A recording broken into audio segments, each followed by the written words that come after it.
What's up, IndyCar Diecast collectors? This is OBB, the Diecast news guy, and just before I start this next Diecast review, I just want to thank you guys for your support of the last following videos, including the IndyCar Diecast reviews. I'm glad you guys gave me a lot of positive feedback, so it looks like I'll be doing a lot more IndyCar Diecast reviews because, yeah, I just want to branch out to a lot more wider audience, and I do like, there are other motorsports that I do like and I do watch a lot, and IndyCar is one of them. I mean, when I do my room haul very soon, which, by the way, if you guys don't know, if we get to 4,000 subs, I will be doing a room haul and a mega diecast giveaway. So I'll provide more info about that in one of my community posts. But just thank you guys for that. And I'm very comfortable doing these IndyCar diecast reviews, so just thank you guys. But today it's going to be on a diecast that I think a lot of bandwagons are going to love, especially with the name of this team now. The new, well, not really new team, but this is like a new direction that this team's going in. And I had mixed feelings about it at first, but I am starting to like this car a lot now. But it is going to be on Patricio Awards, or Pato Award, if you guys want to not say the long name like I did. Pato Awards 2020 Aero Electronics Chevrolet. I didn't. I almost said Honda, but luckily I didn't, because this, like I said, there is a lot of new directions that we got for this team, guys. Recently, which was, as you guys know, I mean, this is basically the Schmidt cars, but they are now rebranded as Aero McLaren SP. And my God, guys, the McLaren orange on this is actually looking pretty cool, and the orange actually looks kind of right. Can't really say that about Fernando Alonso's car, but we'll get into more about that very soon, guys. As my God, another orange diecast. I mean, you can't get enough of the orange IndyCar diecast, especially if it's going to be about a McLaren. I mean, holy crap, man. If you guys are a motorsports fan, you guys should probably know the story about McLaren and their iconic orange. But beautiful looking diecast, guys. But without further ado, let's go and get things started and kick off this diecast review of the Pato Award 2020 IndyCar diecast from Greenlight Collectibles. Alrighty, guys, we got this diecast out of its box, and before getting started on this IndyCar diecast review of Pato Awards 2020 McLaren Aero diecast, let's look at the accessory that comes to this, which is the trading card. This is the first time we got a Pato Award diecast, and my God, it is quite worth it, man. I mean, you see right there, we got ourselves the brand new looking number 5 for this year. As you can see right there, they even rebranded the numbers as well. As you guys know, the former drivers of, the Aero McLaren SP team was James Hinchcliffe and Marcus Ericsson. But we got 2 Indy Lights champions to be talking about. But if you guys want to pause the video and read all those stats, then go right ahead, because it is quite entertaining, to say the least. But yeah, this is another young gun, guys, joining up with Colt Herta and, all the other guys that we got for the next new generation of IndyCar drivers. This is one to look out for, guys. I mean, between him and Colt Herta, and even his teammate Oliver Askew, man, I mean, this is the next generation of IndyCar diecast drivers that we got to watch out for. And I think Pato Award, man, he's got himself set up for one hell of a future, man. I mean, it's a shame he didn't get enough points. I guess, like, he was in the footsteps of going to Red Bull for F1, because as you can see, I mean, it's been an up and down year last year for Pato Award. I mean, but glad he's running full time in IndyCar series now, and it looks like he ran pretty well at the Texas race. But his teammate, man, Oliver Askew, woo, he got a top 10, so that is a great start for this rebranded team.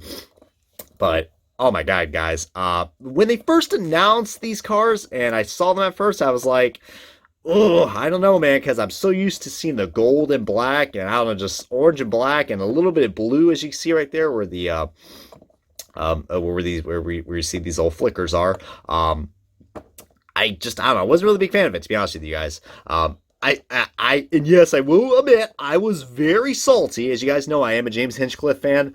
As you guys know, Hinchcliffe's no longer driving for, Aero and for Aero Electronics. I mean, kind of ironically that their slogan was 5 years out, and Hinchcliffe drove for 5 years, and then he eventually headed out the door. But yeah, when I heard the news about that, guys, I was really upset. I was like, what the hell? I mean, I was so on board with, McLaren teaming up with Aero Electronics and Schmidt Peterson. But then when I heard the news of Hinchcliffe going, and they bumped him out, and also Marcus Ericsson, I was like, what the hell, man? What the hell? I mean, Hinchcliffe brought some victories with these guys. Yeah, there was that one time, he got bumped out the Indy 500. But hey, Pato Award also got bumped out too. I mean, Whatever though, it is what it is. I mean, I did unfollow them for quite a bit, but I did follow them back up when the season started up back up again, and everyone has their salty moments, and I gotta admit what they did was wrong. But whatever, though. I mean, they're going for a different direction. As you can see right there, they did hire two very talented open wheel racing drivers.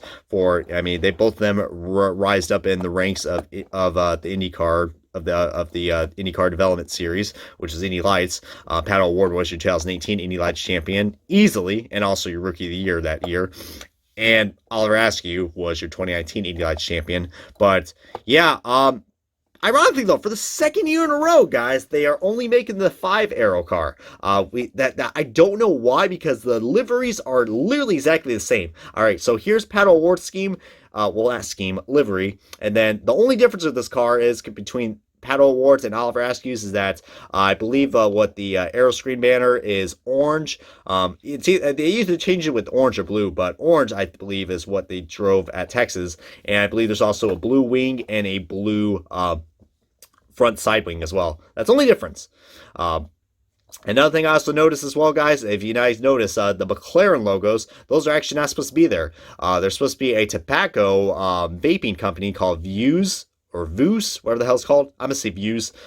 I'm horrible with pronunciation, but I'm assuming that's what that meant. But we can't put them on the on diecast, of course, because of the limitations. Kind of the same situation with Monster Energy with the NASCAR diecast.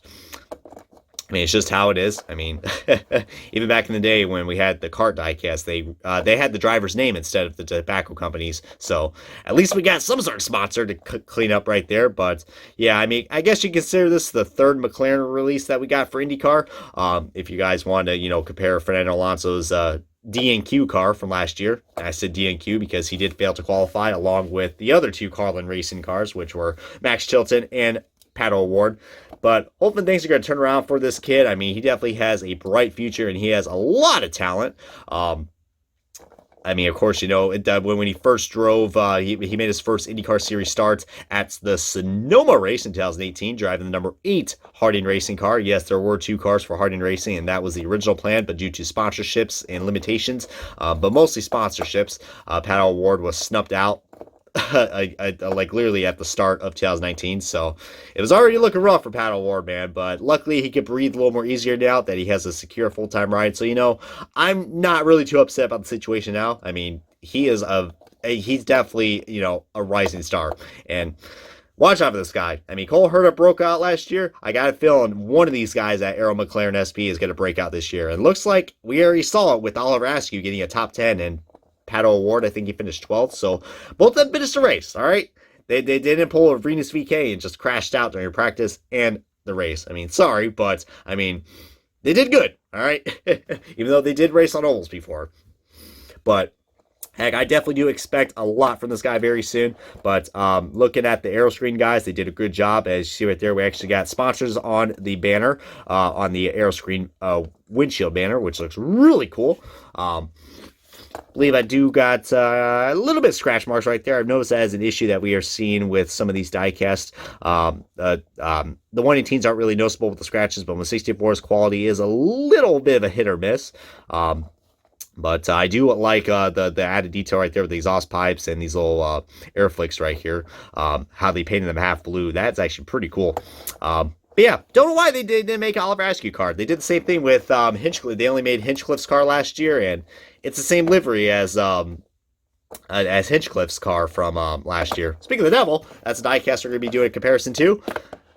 I mean, hopefully Greenlight is going to learn their lesson and finally produce both aero electronic cars. I mean, they did in 2018 with Robert Wickens and James Hinchcliffe, but for some odd reason, they didn't make Ericsson's car from last year, and this year, they didn't even make freaking Askew's at all. So hopefully next year, we can probably finally get both aero cars, which would be really cool.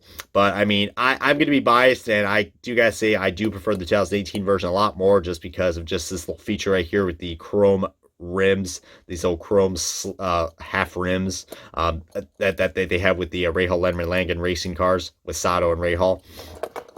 Ironically, they didn't make a Sato diecast this year as well. So, Greenlight, they're kind of inconsistent when it comes to, what they license. I mean, their licensing is very random. I mean, I'll give Lionel some props because, at least they tried to guarantee to make a diecast. With Greenlight, it's like a hit or miss. Like, if there's a scheme or a livery that you guys like the Tony Kanaan 711 scheme, I mean, Greenlight probably won't say anything until they release something on their Flickr. I mean, they're not really as active on their social media as, Lionel is. But whatever, though. I mean, it is what it is. I mean, who knows? Maybe Greenlight will surprise us. And they've had a lot of cool surprises so far this year. And I do like to be surprised than what we usually get with NASCAR. But whatever, though. I love both companies, and both of them do a great job with what they do. But hey, man, for $9, you get yourself an all-metal diecast chassis with rubber tires and slightly good decals.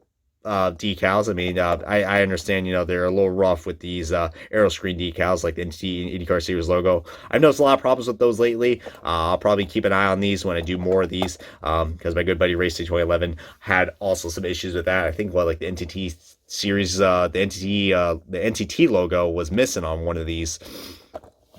But rather, though, guys, feel free to post your comments, thoughts below, and what do you guys think? Is this going to be the year that this kid's going to break out, or we're going to see something going on with this team sooner than later? But anyways, guys, this has been OBB, the Diecast News Guy. Thank you so much for watching the Diecast review of the Pato Award 2020 Aero McLaren SP Diecast 4. Aero McLaren SP. This has been OBB, the Diecast News Guy. Thank you so much for watching this IndyCar Diecast review. Appreciate you guys' support with this, and I'm going to branch out and do some more IndyCar Diecast reviews very soon. So, thank you guys so much for watching.